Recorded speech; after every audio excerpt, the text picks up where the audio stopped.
Hello and welcome. Hello. Hi, I'm Diane Schanzebach. I'm the director of the Institute for Policy Research. And on behalf of the Institute for Policy Research and School of Education and Social Policy, I'm delighted to welcome you here to this lecture for such a time as this, a vision for the future of education research.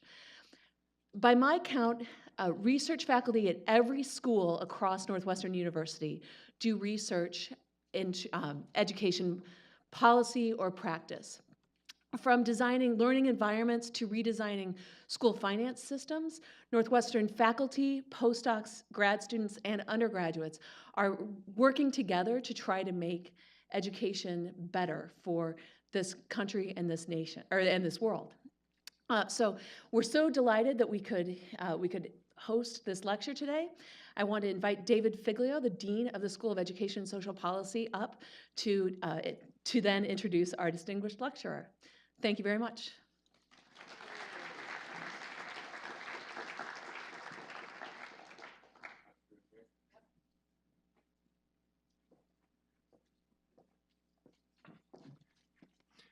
Welcome, everyone. I'm so happy to be back for the first of these events in this wonderful space.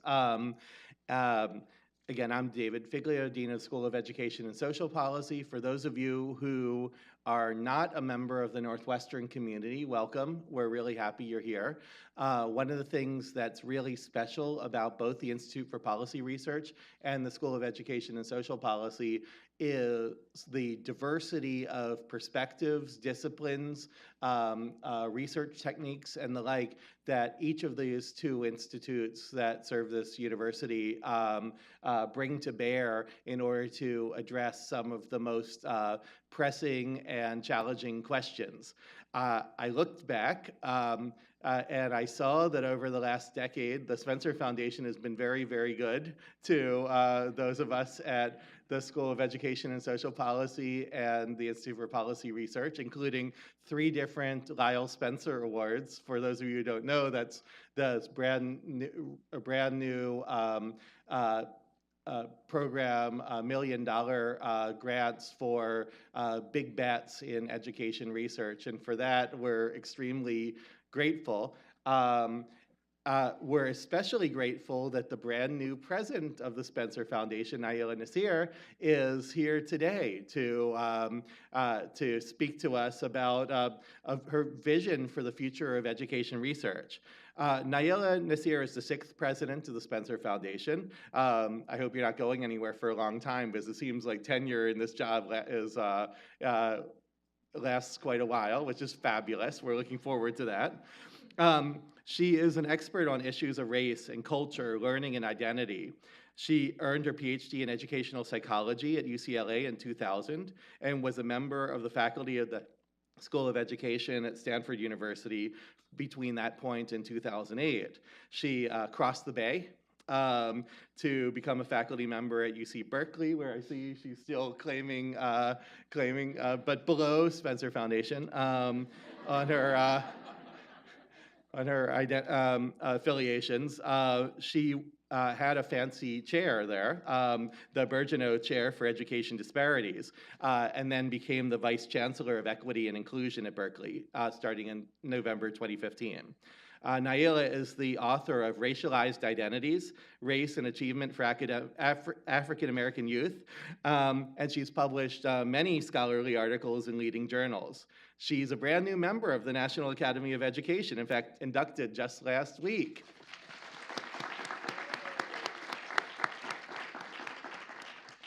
And in 2016, she was the recipient of the AERA Division G Mentoring Award. And for those of you who don't know about the Spencer Foundation, one of the most exciting things about what the Spencer Foundation does is brings together people nurturing the next generation of scholars. Naila has been here this afternoon talking with graduate students and scholars here at Northwestern. In fact, she's agreed to teach our PhD class here next year as well. So it's clear that she personifies all of the best things about the Spencer Foundation. We're thrilled that you chose to move from the Bay Area here to Chicago. Everybody help me welcome Naila Nasir.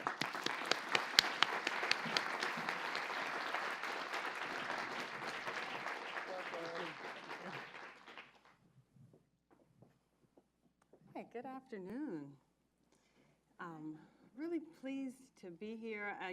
David failed to mention that I got inducted alongside your president, Morty Shapiro, so that was great fun. He is now a classmate of mine at the National Academy. Yeah. And David Figlio, in fact, yes. We're all bonded now with our rosettes. They give you a little thing. Anyway, really honored to be here. I had a great time speaking with faculty and graduate students earlier in the day, and just have a special place in my heart for Northwestern. But I want to start with a moment of full disclosure. So when David emailed me several months ago to ask me to come and give this talk, he specifically asked me to talk about the future of education research. And at the time, I don't think I'd even started at Spencer yet. I had a moment of pause, because at the idea that I'd have something to say on such a lofty topic. But, you know, in true Naila fashion, I thought, why not? So the next request a few months later was, from David's team, was to send a talk title. And by this time, some time had passed. I had sobered a bit. And I put off sending the title as long as I could. But eventually, I couldn't avoid the email harassment any longer. So I started working on the title. And so you should know that the original version of this title was something like a few preliminary thoughts toward a vision for education research, which I sent to, I worried that it sounded a little hesitant, and here I was, the president. So I sent it to a friend, and I said, what do you think? Should I go with this title? And he said, be bold. Use the opportunity to say something important. So I made this stronger version of the title that you see here. So the moral of this story is not to listen to your friends when you're the one that's going to be on stage. so here I am in front of you today with this very lofty title. But I did just get this new job, and have been thinking or trying to think at least in pretty lofty ways these days about our field, about what it means to do educational research, about rigor and relevance, about the unique challenges of education. And perhaps more to the point, I've been thinking a lot about what it means to do education research right now.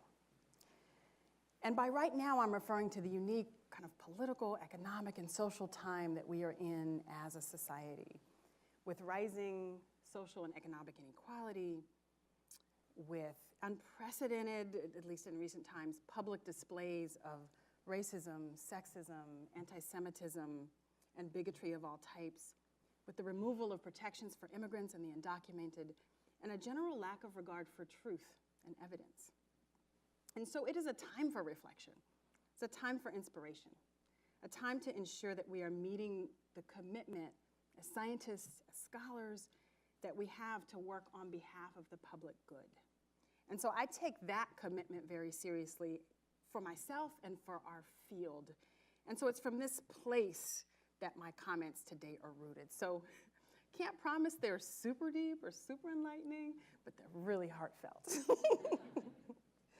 So let's go. So this is how I'm thinking of spending our time together this afternoon.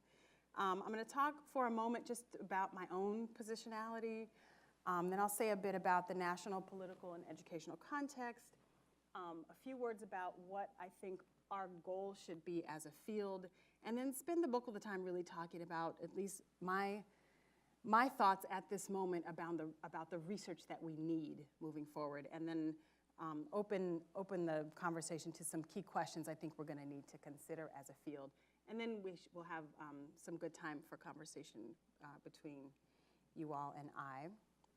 So a little bit about my own positionality. And I thought it was important to ground my comments and my positionality like any good qualitative researcher.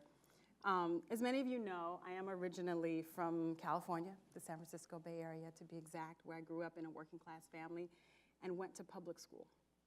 The Bay Area, like most places in the country, is quite segregated residentially, with white middle class families in the hills and working class and poor families of color in the flatlands. But it's also a region that's deeply committed to desegregated schools. In fact, Berkeley had the first voluntary desegregation plan in the early to mid-'60s. And so the district worked hard to create school assignment maps that cut vertically across so that any swath included kids from both the flatlands and the hills. But what it didn't do, like many schools, they were less attentive to the curricular segregation that happened within schools. So my high school, El Cerrito High, was heavily tracked. And as a studious black student from the flatlands, I spent my days in classes almost entirely with white middle-class Hills kids. And I could count, and I still remember their names, I could count on less than one hand the other black students in my honors and AP classes, in a school that was about half students of color. I knew viscerally that this was odd.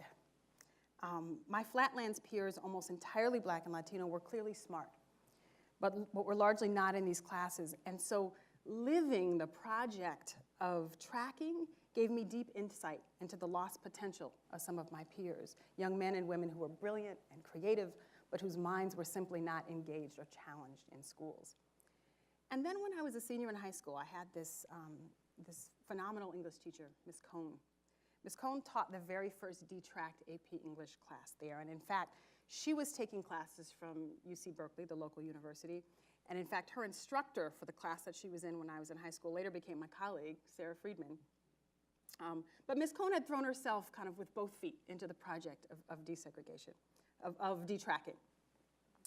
And she talked to us about what she was reading, and she engaged us in the reading with her. She put Jeannie Oakes' book, Keeping Track, on the syllabus to our high school English course.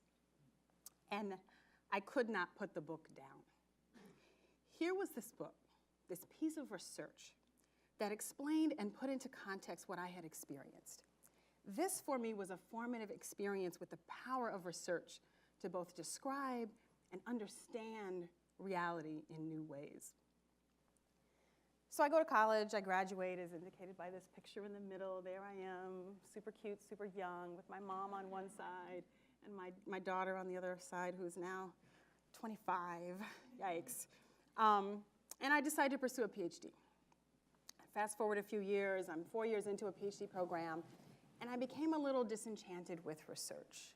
I worried that the reach and the impact of research was limited, that scholars were writing for each other and not for the world, and I really wanted to do something big. I wanted to do something important. I wanted my work to have impact. So I packed my dissertation data into a box and shoved it into the back of a closet, and I went and taught 3rd grade in Inglewood, California. It's a long version of this story, but I'll tell you the short version. I'll just say that teaching was amazingly gratifying, but I also gained a healthy respect for the voice I had as a researcher to speak with the field and the world beyond the academy. And I came to understand that my contribution could be to make space for the voices that did not have a bullhorn in the academy, to tell stories that practitioners and students didn't have the audience to tell. And so my relationship with research has always fundamentally been about research as a tool to support positive change in a desperately and at times hopelessly unjust world, and as a tool of empowerment, as a tool of social change, not for the sake of change itself, but for the sake of better educating more of the nation's and the world's young people, as a way to play a part in creating what we have not yet accomplished as a nation. Schools that support all students allow each student to learn in ways that enrich their lives and develop their full intellectual potential, provide a mechanism for social mobility, support people in transcending the inequities that they were born into, because schools were one of the few social institutions that seemed to be able to accomplish that. Like, that's why I'm in education, that's why I'm an educational researcher. So that's the spirit from which the rest of my comments kind of come, which means you can take them all with some large grain of salt. All right. Having said that, and with the core idea that we should be, as a society, developing the full potential of all of our nation's children, we might be at a really critical moment as a field. Schools of education are decreasingly respected sources of training or of knowledge. There's a lot of new work. Many of the foundations have funded this work on the use of evidence and who uses the research that we're producing, and the sad and the sad and surmised answer is no one's really using it. It's particularly not people who are in positions to make important decisions about what happens to kids in schools. Research is viewed increasingly as inaccessible and disconnected, and the context within which we as a society are making decisions, creating policy, and conducting the practice of education is increasingly complex. We are at a time when there are new advocacy and philanthropic organizations working in the education space, increasing societal and educational inequality, political polarization, particularly, and the use of university campuses as kind of a battleground for unproductive and uncivil political fights, increasingly public endorsement of hate, separation of families through mass incarceration and deportation, families being pushed out of American cities and gentrification, soaring tuition in higher education, and a general kind of eroding of faith in the public, in public schools and public systems. So it's kind of a dire time, but I didn't want to entirely leave it there. I thought all is not lost. There are a few bright spots. And I generally don't believe it's healthy or accurate to believe that the sky is falling entirely. I was at a meeting a couple years ago at Brown where one of my education scholar colleagues, who's like super like positive, happy person, made some point about how education was really just circling the drain and we were all in trouble. But she said it with a smile, and I was like, okay, let's not, not quite go there. But, so I think there are some bright spots, right? We have some new opportunities with federal policy, the reauthorization of ESSA, to increase educational equity through policy. There's lots of opportunities within ESSA to do that. I think we're seeing, with some of the challenges, increasing political engagement, awareness, and I think some of that takes the shape of public protest activity, which for me is a form of civic engagement. I think there's increasing engagement with education in the foundation world and new and more foundations wanting to support positive changes in education. And just one kind of small example I've been kind of following is this movement around free college and free college tuition. I think there's something really important, and I know politically and policy-wise it's got some challenges, but as a notion that we are beginning to sign on to as a society, I think there's something important about the set of values that signing on kind of underscores. So with that kind of sobering but not hopeless backdrop set, let me move to a few thoughts on my vision for the future of education research. So where should we be, what should be the goal of our work as a field? I think that our goal, and I've kind of already foreshadowed this a bit, should be to make high quality, transformative education more readily available for students from pre-K through college, to reduce current barriers to students, communities, and families to accessing high quality learning, and to produce students who will solve the world's most pressing problems. But to do this, we have to believe our work can have this kind of broad and deep impact on the world, and we have to act so that it will, because the impact of our work on the world, I don't think is going to happen automatically. So, caveat, these are preliminary thoughts. If you don't see your field represented, it's not that it's not important or Spencer won't think it's important. There's no funding at stake here. These are just some kind of initial thoughts that I hope will be informed by our conversation today, by my conversations over the next 6 months or so with the field. So don't take any of it entirely too seriously.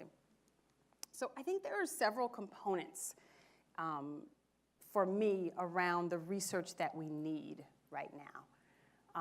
I think we need research that allows us to develop transformative ideas and big concepts, like research that takes us into big thinking space. And I'm going to just foreshadow each of these and then go more deeply into each one. We need research that is deeply relevant to the big challenges of education, some of those challenges that I just mentioned. We need research that is solution-oriented, so not just relevant to the challenges, but that helps us move towards solutions. And maybe solutions is too strong of a word for an auditorium full of scholars, but path towards solutions.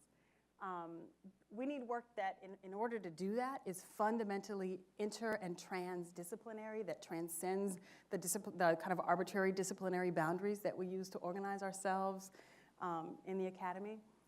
And we need to build collective knowledge on important and particularly controversial topics.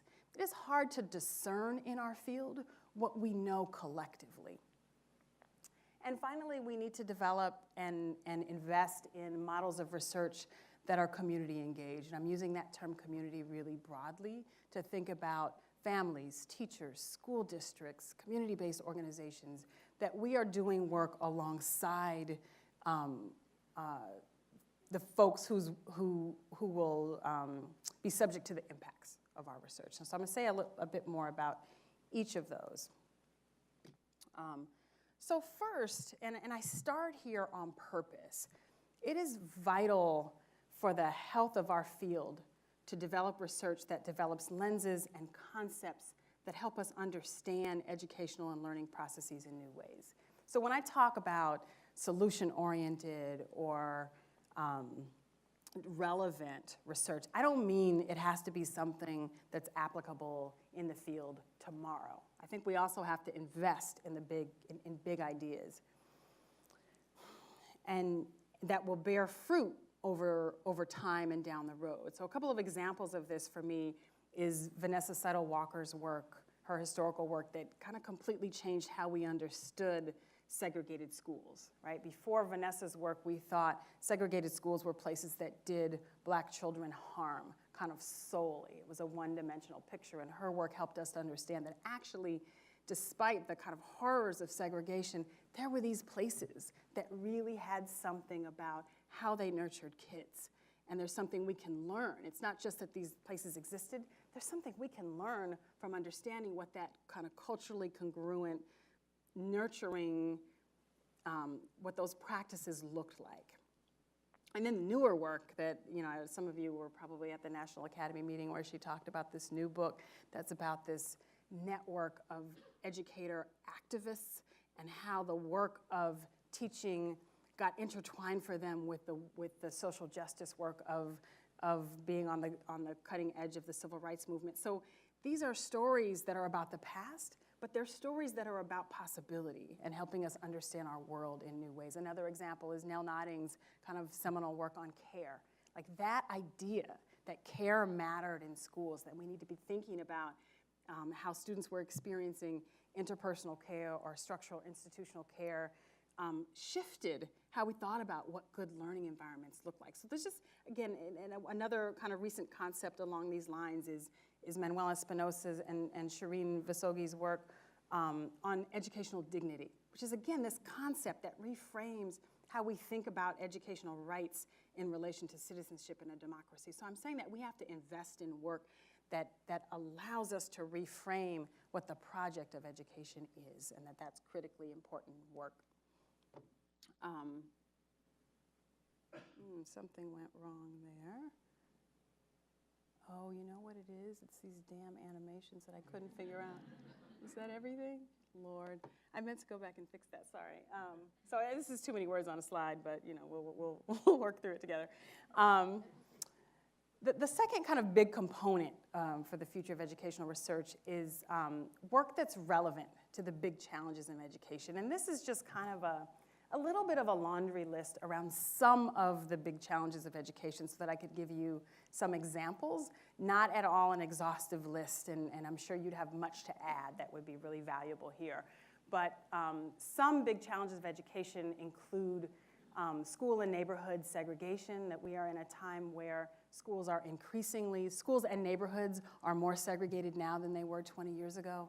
And that comes with, differences in funding, and students then having differential access to high quality teaching. Another example of a big challenge is how we might re-envision education as a public good. Another is thinking about developing new models of teaching in a technological world. The whole world is changing, and the models of teaching have not changed with it. And young people and adults are learning in this new technological space. Concerns around recruiting and developing the teacher workforce. As the labor markets are shifting, as the housing markets are shifting, what are their implications for actually being able to recruit and retain a teacher workforce? One of my students many years ago said to me, teaching is the new waitressing. And I thought, wow, that's a reframing of how we think about who's in front of our children. The criminalization of vulnerable student populations including these intersections between systems of policing and systems of schooling, including using schools as a place for ICE raids. I mean, just incredible new things happening there that I think is a challenge for how we think about and deliver education. Meeting the needs of immigrants and undocumented students, again, within this political climate, and that I would say that's both thinking about K-12 and higher ed. What does it mean to meet the needs of students who fear for their lives and the lives of their parents daily? And how do we think about that as an education system? Thinking about civic engagement and education of the general population to be thoughtful, engaged citizens that understand standards of evidence. I think we were really, as I mentioned a moment ago, at a point of crisis here, that when we're seeing kind of the fallout with the notions of fake news. And I think Sam Weinberg at Stanford did a study recently where he compared people's ability to ascertain the quality of evidence for a claim. He compared students and adults, and I think people who were library scientists, and found that really only the library scientists had any viable tools to ascertain what an evidence-based claim looked like. That's kind of terrifying when you think about the public. Anyway, so these are some examples of what I mean by work that's relevant to the big challenges of the practice of education. And again, I'm sure we can add to this list, which I'd love to hear your thoughts on other things that should go here. So the third component is research that is solution-oriented. I had great fun with these pictures, by the way. I hope you're appreciating them.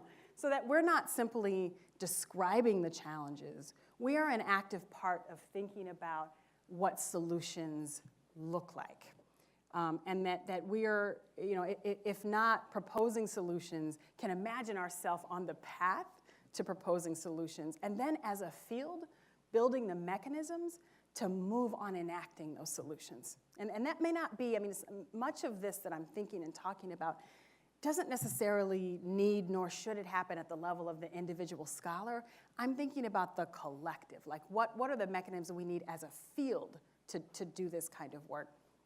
And I also don't mean solutions in kind of a reductive, we sit on high and tell everybody what the right thing to do is and then they do it and everything's fixed. I don't mean that.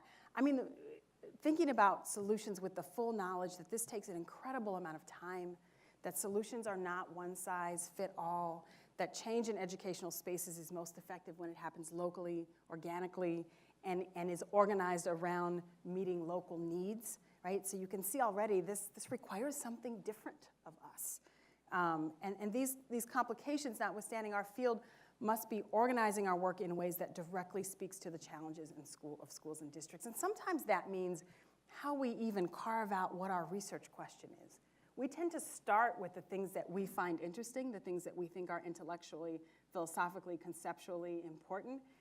But one of the reasons why some of our work may not be taken up is it may not be useful. We may not be speaking to the problems and the challenges that folks in the field are having. And so thinking also in new ways around our problem posing process.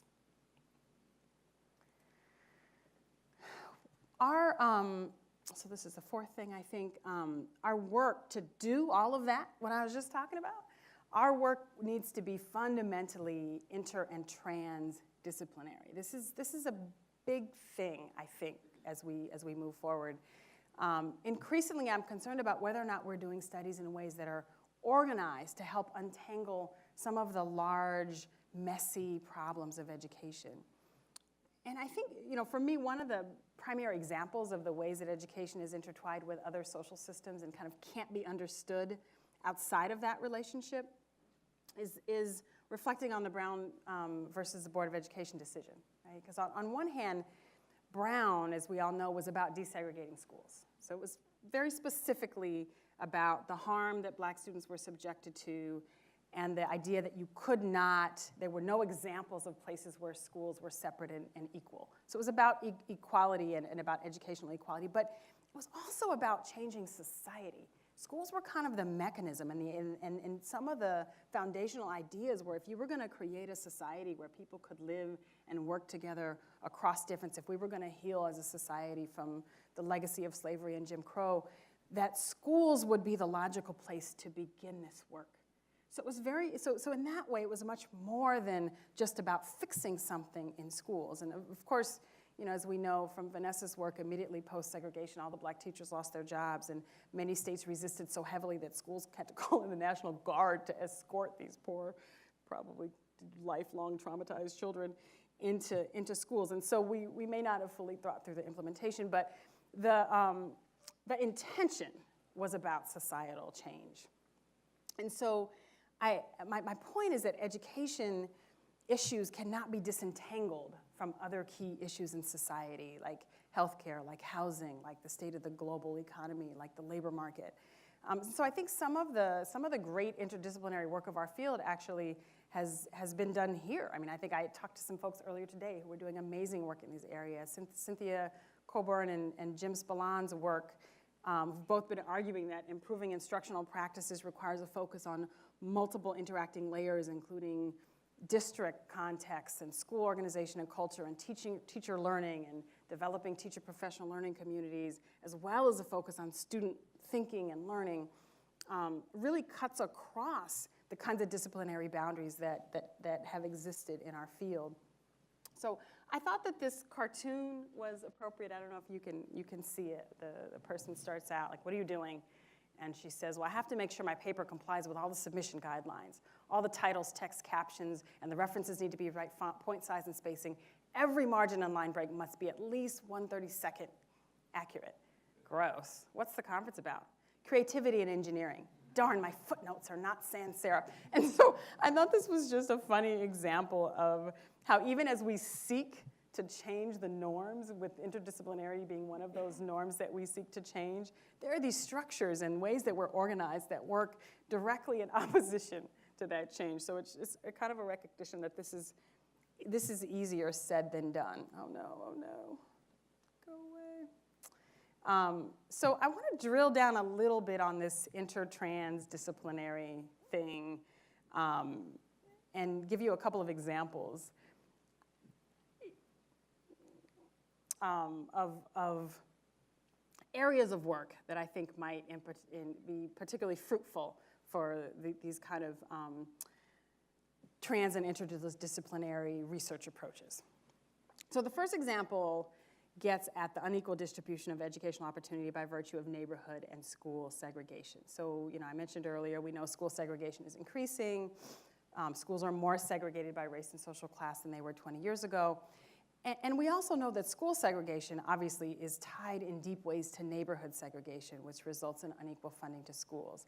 And so there are a number of kind of interacting processes occurring in this space that we have to kind of all hold in relation to one another if we're going to really understand and work on issues of equity in schools. So there's neighborhood segregation, which if you've read Tom Shapiro's new book and the new one by Rothstein, The Color of Law, and Tom's is Toxic Inequality, that really details the history of housing policy. And so you kind of think, when I think in common parlance, when you think about neighborhood segregation, you think about people's preferences. The people just kind of wanted to live close to them, and then that created this problem of segregation. But when you look at the history that they detail in such amazing ways, and other folks as well, what you see is that this is a history of policies that were constructed to create and maintain residential segregation. Really, and in the face often of people whose values were quite opposite. So anyway, I won't go down a long road there, but that historical work on housing segregation and the ways that policy, federal policy and state policy, maintained housing segregation. Super fascinating. So you're holding that. And then there are these new emerging patterns of gentrification that are changing the nature of the school population, changing the relationship between neighborhoods and schools. And by all accounts that I've read are actually weakening public schools. So schools in gentrified neighborhoods are under-enrolled. Then you think about the way that neighborhood segregation creates exposure to trauma and violence. And we see that, of course, quite profoundly here in Chicago. The product of unequal policing practices and the level of trauma that children are exposed to just on the way to school, right? which connects to access to health care, including mental health, so the ways that racism and poverty creates additional layers of stress. And so I think what I'm trying to do is to paint this picture of how all of these things really interact. So if you're going to get underneath, how do we create more equity in schools, and how do you think about disrupting segregation in schools? You have to think about all of these pieces and how they interact. And that even leaves out the part that then you think about, well, what kinds of pedagogy do kids need? How do we think about pedagogical approaches that both enact a level of rigor, but that also happen in ways that are culturally congruent, that optimize learning? So that's my first example. I don't know how well that went. Second one may not be any better. The second example of a kind of project that would greatly benefit from inter and transdisciplinary approaches is the challenge of how teaching might need to shift in an increasingly technological world, where schools are faced with students who may learn in fundamentally different ways than the students for whom schools were constructed. Like people have called them digital natives. So what happens when you have these children who are digital natives who grew up learning in really alternative kinds of ways, and they face schools that are organized in ways that are not aligned with the ways now they've learned to learn? So if you were going to really kind of get a handle on this issue, you'd need to understand how is it that families and children are using technology over the developmental span. And I think Reed's work speaks to this. You'd have to think about what happens in the brain as children are learning in these new ways with new kinds of technologies. There's like some neuroscience and some brain science you'd need to draw on. You need to think about the sociology of schooling. How are schools organized, and how might we need to reorganize schools to think about aligning them with these new ways that students learn? And you'd have to think about what the implications are for the teaching force, teacher unions, and the labor market. What does it mean if we think about new models of teaching? Some of the Chan Zuckerberg Initiative has gone to this, really putting a lot of energy behind personalized learning. And if you were going to play that all the way out, you'd have to think about how that hits then the system of schooling that we've set up. And so my point is simply that this is a multidimensional challenge, and taking it up seriously and making some headway on it would require us to integrate research methods and approaches across domains. And again, there are many, many other examples. I chose those two just kind of for fun. So research that we need also would help us develop collective knowledge on important topics. And these two pictures are just kind of from my field and things that I've been involved in, but I think are good examples of scholars coming together to create a research product that is accessible and targeted to the public, to teachers, to families, to schools, to school leaders. And I think that we don't do enough of this collective synthesizing and then targeting our products for multiple kinds of audiences. And I think that's, to my mind, one of the reasons that research is less well used by policymakers and practitioners is that it's hard to access it in formats that such stakeholder groups find usable. And then, of course, often the studies contradict one another and are difficult to put into conversation with each other. So I think that's work we have to figure out how to do better as a field. And then finally, we need work that shifts the model of how we conduct our research as scholars. So I'm calling this broadly community-engaged models of research, by which I mean research that respects and engages communities, families, schools, teachers, school districts, and that disrupts some of the traditional researcher-researched power relations, because that power relation is one of the reasons why we're not sometimes able to construct research questions that speak to the folks we want it to speak to, because we come in with an idea, impose it, hold people subject to it, carry out a project, and then it's no surprise that perhaps they're not as invested in the findings when the study didn't incorporate them in real deep ways from the beginning. So it involves honoring the knowledge and needs of families, communities, schools, teachers. And I think this is, to my mind, a direction that I'm certainly seeing.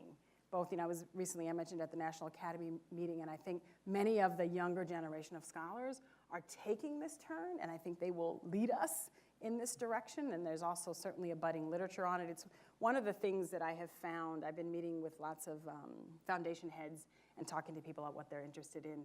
The notions around research practice partnerships is this point that so many people now are seeing as promising, and I think it's one of those approaches that does this kind of disruption.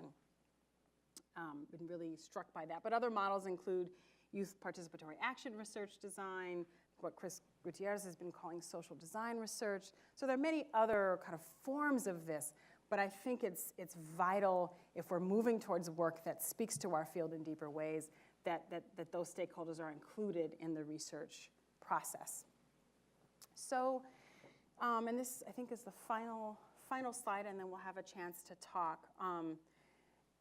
If we're moving in the kinds of directions that I've talked about, there are some questions that we need to consider, right? Some about how, some about why, some about if this is even a fruitful direction. And the first I put there is, do we believe that we can make progress on the big educational issues of our time? I don't think that's a commitment that we have held at our core as a field. I mean, we, of course, all are in this field because we want our work to matter, but I'm not sure that we hold ourselves to any standard of accountability around what that mattering looks like. And so to even embark upon this road, we have to believe and hold ourselves accountable that our work should matter in these kinds of ways. The second question is, what are the mechanisms we need for our work to have this kind of impact? Whether that means holding ourselves accountable with every study that we're working along these lines, whether that means building a whole other kind of translational layer to do this kind of work. So I don't think we know how, again, as a field, to have the kind of impact that we'd like to have. We also have to think about what it means, how we remain. I rewrote this several times to try to get it right. This is where I landed. How do we remain both engaged and politically neutral? We are scholars. We are not advocates, right? Sometimes our scholarship can be used in the interest of advocacy, and certainly we hold a moral and ethical core. And certainly all research is subjective and has some agenda of some sort. But how do we think about where those lines are, right? I'm not saying that in the traditional way that we say, well, we're objective. Well, of course we're not. We crafted the problems, we decided who we would ask, we designed the studies. We're enacting work in a way that is clearly not separate from who we are and what we care about. But at the same time, we are beholden to the evidence. And so however we move forward in this terrain has to honor that. And I suppose, one of the ways I'd frame this question is, do we remain politically neutral? Like, what does that even mean in this day and time? Like, I think about these debates around free speech on college campuses, and I think it's super fuzzy territory. I'd love for us to talk more about that. And then finally, are we training the scholars we need to do this work? And how would we need to change the way we're organized as ed schools, the types of experiences we want young scholars to go through as a part of that training? How we think about disciplinary boundaries. And so I think that there's a lot of questions if we decide this is where we want to head as a field, as to how we produce the scholars that are going to do this work. So I am going to end there and open it up for discussion. Thank you.